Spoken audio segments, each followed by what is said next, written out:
Napoleon Hill, in his timeless works Think and Grow Rich and the Law of Success, revealed a golden formula that still works today.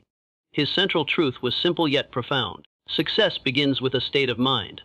Every great achievement in history started not with money, not with connections, but with an idea and a powerful mindset. Today, I'm going to share with you 7 untold keys to attracting wealth and success, inspired by Napoleon Hill's teachings. And yes, I'll sprinkle in a little fun so we don't sound like a boring lecture. Key 1T. A burning desire. Napoleon Hill said it clearly. The starting point of all achievement is desire. Keep this constantly in mind. Weak desire brings weak results, just as a small fire makes a small amount of heat. Think about it. Every great invention, every fortune, every breakthrough in history began with someone's burning desire. Edison's desire to bring light, the Wright brothers' desire to fly, Oprah's desire to rise from poverty into influence. All of these started with an inner fire that refused to die out. A burning desire is not just wanting something. Everyone wants success, wealth, health, happiness. But very few people desire it so strongly that they are willing to give up comfort, sacrifice pleasures, and endure failures for it. Desire means obsession. Desire means when you think about your goal more than you think about your excuses. Imagine this: if your dream was a fire, how much wood are you putting in? If you throw in 1 or 2 sticks and expect it to burn all night, you'll be left in the cold. But if you keep feeding it, protect it from the wind, and guard it with your life, it will blaze until it lights up the world. That is how desire works. It must be fed daily with vision, action, and belief. A fun example: many people say, "I really want success," but then they hit snooze 5 times in the morning and say, "I'll start tomorrow." That's not burning desire. That's a campfire with no matches. Real desire gets you out of bed before the alarm rings, because your dream pulls you harder than your blanket holds you. Napoleon Hill gave countless examples of men who turned impossible circumstances into wealth simply because they had a burning desire. He often said, "When a man really desires a thing so deeply that he is willing to stake his entire future on a single turn of the wheel in order to get it, he is sure to win." So ask yourself, is your dream just a wish, or is it a burning desire? Because wishes are weak. They fade when life gets tough. But a burning desire survives rejection, survives failure, survives mockery, and survives setbacks. It grows stronger every time the world tries to extinguish it. Fun example: think about someone on a strict diet who walks into a room where there's cake. If their desire to lose weight is weak, they'll say, "Well, 1 slice won't hurt." But if their desire is burning, they'll look at the cake and say, "Not today, Satan." That's the difference between wishing and desiring. A burning desire will make you resourceful. It will make you creative. It will make you unstoppable. When you want something so badly that nothing else matters, the universe starts opening doors you didn't even know existed. Key 20. Faith, unshakable belief. Napoleon Hill declared one of his most famous lines: "Whatever the mind can conceive and believe, it can achieve." A faith, according to Hill, is not just hoping for the best. It is an unshakable belief in yourself, your dream, and your ability to make that dream real, even when the world sees nothing but failure ahead of you. Think of faith as the fuel that powers desire. You can have the biggest dream in the world, but if you secretly doubt yourself, if you keep whispering, "Maybe I can't do it, maybe I'm not good enough," then that dream dies before it even begins. Faith is what protects your dream from being killed by fear. History is filled with examples of faith in action. Thomas Edison had faith when he failed 1,000 times with the light bulb. Colonel Sanders had faith when 1,009 restaurants rejected his chicken recipe before someone finally said yes. Faith is not logical. Faith doesn't wait for proof. Faith creates the proof. Think of faith like planting a seed. When you bury it in the soil, you don't see anything on the surface. For weeks it looks like nothing is happening. If you lose faith, you'll dig it up and throw it away. But if you believe, you keep watering it, you keep nurturing it. And one day that seed bursts out of the ground into a tree. A fun example: imagine you start a workout routine. Day 1, you run for 10 minutes. You go home, take off your shirt, and check the mirror. Nothing changed. Day 2, again nothing. By day 3, you're thinking, "This is useless, I'll never get abs." That's the mistake most people make. Faith says, "Keep going. The results are coming." Napoleon Hill also talked about autosuggestion, feeding your mind with faith until it becomes unshakable. When you repeat to yourself daily, "I am confident. I am capable. I am attracting wealth and success. Your subconscious begins to believe it. And once your subconscious believes it, your actions begin to align with that belief. Faith is like a magnet. Doubt repels opportunity, but faith attracts it. People with doubt say, I'll believe it when I see it. People with faith say, I'll see it because I already believe it. A fun example. It's like ordering something online. You don't say, I'll believe Amazon after the package arrives. No, you click, buy now. And you already trust that it's on its way. That's exactly how faith and success works. You act as if the result is guaranteed, even before it arrives. Faith also means ignoring the voices of negativity around you. There will always be people who say, that's impossible, you can't do that, nobody in our family ever succeeded, why should you? But here's the truth, faith makes you deaf to their doubts. When you truly believe, their words don't weaken you, they motivate you. Faith transforms fear into courage, failure into lessons, and obstacles into opportunities. It is the invisible force that keeps you moving when everything outside of you is telling you to quit. Key 3. Specialized knowledge. Napoleon Hill explained in Think and Grow Rich that general knowledge will not bring riches. It's specialized knowledge applied with action that creates wealth and success. Look around. Universities are full of professors who know a little about everything. They can explain the history of economics, the structure of cells, or the theory of relativity, but many of them struggle financially. Why? Because general knowledge without application has little value in the marketplace. Specialized knowledge is when you go deep into one subject, one skill, one area of expertise, and you become so good at it that people can't ignore you. It's not about knowing everything. It's about knowing something so well that the world needs you. Imagine two doctors. One is a general practitioner. They can diagnose a cold, prescribe medicine, and give advice. The other is a brain surgeon, trained in one narrow, specialized field. Who earns more? Who is in higher demand? The specialist. Why? Because depth creates value. Fun example, it's like food. If you know how to cook a little bit of everything, pasta half cooked, rice too salty, cake that tastes like bread, nobody will pay you to open a restaurant. But if you specialize in making the world's best biryani or the world's best cheesecake, people will travel across cities just to taste it. That's the power of specialization. Napoleon Hill also warned that knowledge alone is not power. It's only potential power. The real power comes from organizing and applying that knowledge to practical action. You don't have to know everything yourself. You can borrow, learn, and gather specialized knowledge from others. Through mentors, through books, through collaboration. That's why Hill emphasized forming a mastermind group. If you don't know something, connect with those who do. Think about Henry Ford. He wasn't an engineer. He didn't design every nut and bolt of the Ford car, but he built a team of specialists, mechanics, designers, managers, who each had specialized knowledge. And together, they revolutionized the automobile industry. Ford's genius was not knowing everything, but knowing who to ask. Fun example today, people act like Google is their specialized knowledge. You ask them a question, and they proudly say, hold on, let me check. But here's the difference. Scrolling through information isn't specialized knowledge. Mastering one thing until people trust you with it. That's where success begins. Specialized knowledge also evolves with time. The skill that was valuable 50 years ago may not be as valuable today. Hill emphasized continuous learning.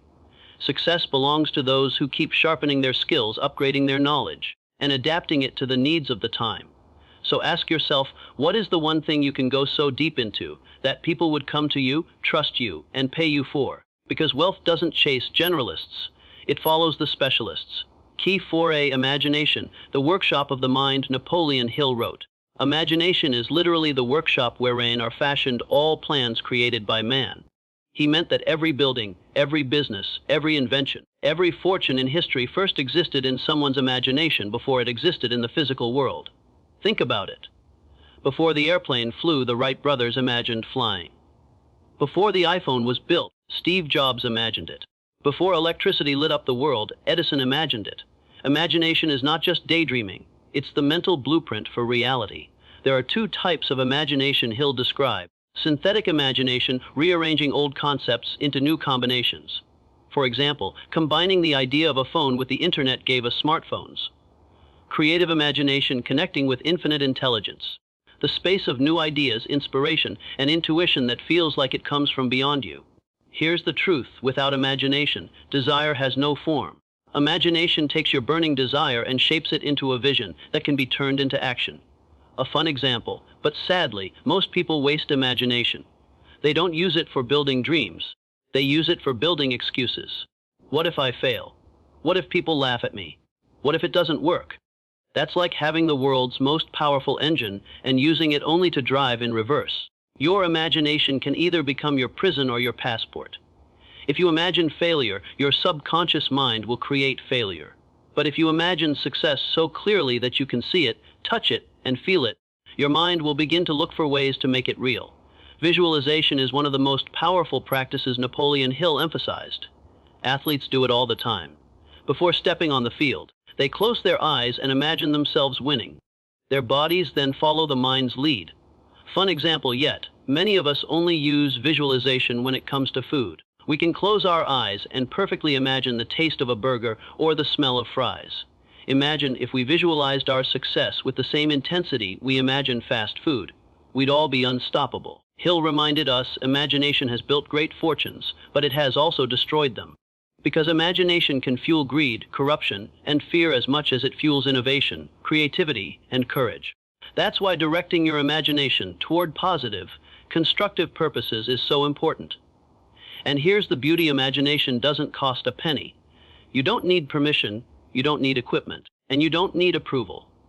It's the one resource every human being is born with, but only a few learn to harness. Every dreamer who ever changed the world first dared to imagine what the world laughed at, and then they built it. Key Fefe, organized planning. Napoleon Hill said, "No individual has sufficient experience, education, native ability, and knowledge to ensure the accumulation of a great fortune. Without the cooperation of other people, dreams are beautiful, but without a practical plan, they remain just dreams. Desire gives you the fire, imagination gives you the picture, but planning is the bridge that turns that vision into reality." Think of planning as the blueprint of a building. Nobody would pour concrete, raise walls, or install windows without first drawing a plan.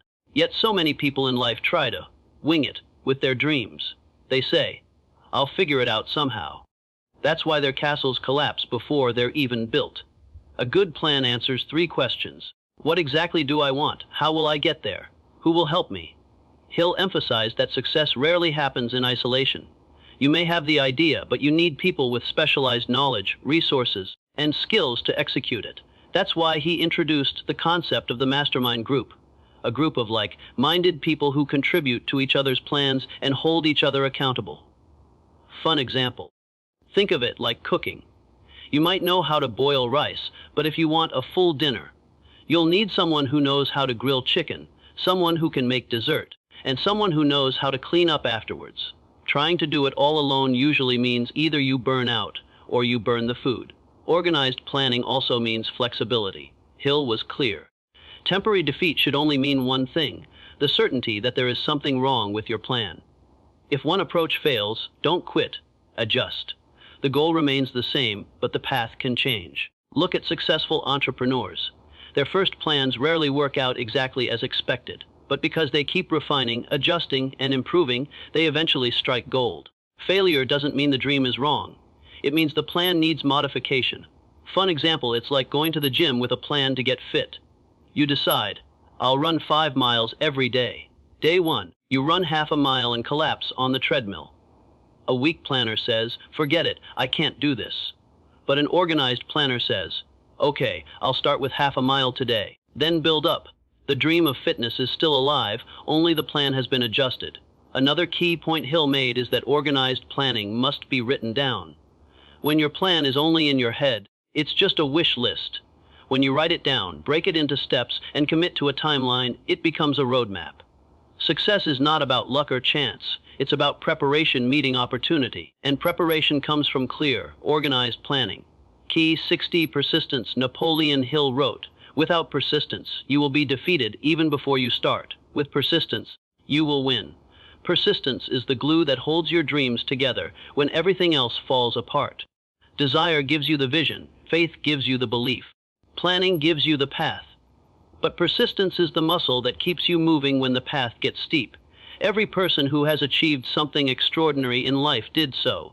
Because they refused to quit. Edison didn't stop after 100 failed experiments or 200 or even 1,000. He persisted. Walt Disney was rejected over 300 times before he found someone willing to invest in his dream of Disneyland. Colonel Sanders, at age 65, kept knocking on doors with his chicken recipe until restaurant number 110 finally said yes. That's persistence. The world says no, and you keep saying yes until the world changes its answer.